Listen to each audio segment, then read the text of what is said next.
Alors, il y a différentes démarches administratives à réaliser. J'aurais dû mettre trop petits points. Bien sûr, des formalités de douane. Il faut penser à une radiation du registre des Français de l'étranger, donc du consulat dans lequel au consulat auquel vous êtes rattaché. Et attention aussi à votre retour au niveau de la sécurité sociale française. Vous serez affilié à votre retour en France si vous avez un nouvel emploi. Donc là, par définition, c'est votre nouvel employeur ou si vous êtes indépendant, mais vous allez vous immatriculer et adhérer au régime de la sécurité sociale française. Si vous revenez d'un pays de l'Union européenne ou ayant une convention de sécurité sociale avec la France, vous conserverez votre régime actuel. De même, donc, si vous êtes adhérent à la CFE, à la Caisse des Français de l'étranger. Sinon, si vous n'êtes pas dans ces cas de figure, vous pouvez quand même, et que vous rentrez sans emploi, sans protection particulière, vous aurez droit à la CMU, à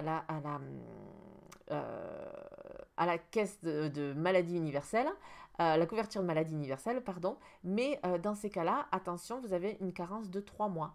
Donc attention peut-être à prendre une couverture, une assurance complémentaire pour pouvoir vous couvrir pendant ce moment-là. Le régime des impatriés. Donc ça, c'est une question qu'on a de façon assez fréquente au sein du cabinet. Le régime des impatriés. Je ne vais bien sûr pas aller dans le détail des déclarations et des conditions, etc. et des chiffres. C'est juste pour sensibiliser à cet avantage qui peut être très important lorsque vous rentrez en France. Donc, ce régime des impatriés, déjà, vous y avez droit si vous n'avez pas été domicilié en France depuis 5 ans. C'est-à-dire que pendant 5 ans, vous avez été à l'étranger. Au moins 5 ans, vous avez été à l'étranger. Et que vous êtes muté. Vous étiez au Brésil et vous avez été muté du Brésil en France ou ou bien vous avez un nouveau poste en France. Vous avez été débauché pendant que vous étiez à l'étranger par une société française.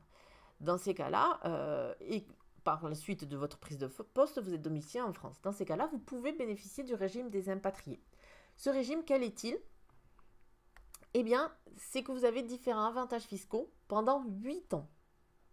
De 5, on est passé à 8 ans. Donc, c'est quand même très avantageux. Ces avantages fiscaux, quels sont-ils? C'est tout d'abord, principalement, j'ai envie de dire, l'exonération du supplément de rémunération lié à l'impatriation, ce qu'on appelle aussi la prime d'impatriation. Cette prime, elle peut être déterminée. Imaginons que vous avez un poste de directeur commercial dans votre société.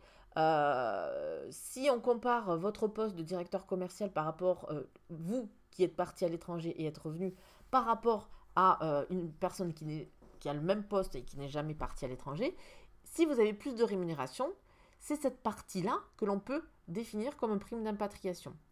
Si cette partie-là n'est pas définie de façon précise, mais que vous savez que vous êtes payé plus de par le fait que vous soyez impatrié, dans ces cas-là, on peut évaluer forfaitairement, la loi nous permet d'évaluer forfaitairement cette prime d'impatriation à hauteur de 30%. Autre avantage, on a une exonération de la rémunération se rapportant à une activité que vous exerceriez également à l'étranger. Vous avez une prise de poste en France, mais pour 3 mois dans l'année, vous travaillez avec l'étranger. La rémunération liée à ces 3 mois sera exonérée, pareil sous condition. Et puis, tout ce qui est plus-value de valeur mobilière ou de droits sociaux que vous percevez donc de l'étranger seront exonérés à hauteur de 50%. Idem, exonération d'IFI pour les biens qui sont détenus à l'étranger, pour un impatrié.